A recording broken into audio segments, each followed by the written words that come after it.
London Symphony. Now that you are familiar with the snowman chord, chord C, I want you to get to know another chord here.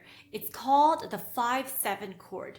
And we're going to be playing F and G together like this. See how fingers 1 and 2 are just side by side. That's our new chord, chord 5-7. Okay, let's incorporate into this song and let's take a listen. Chord 1.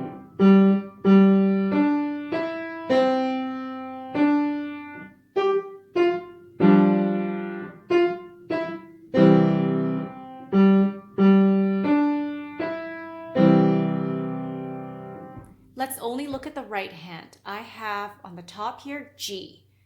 Skip, skip, step and skip.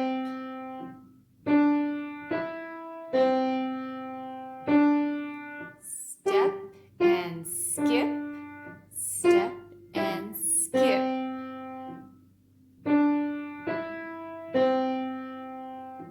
The left hand, let's hold chord 5-7 down.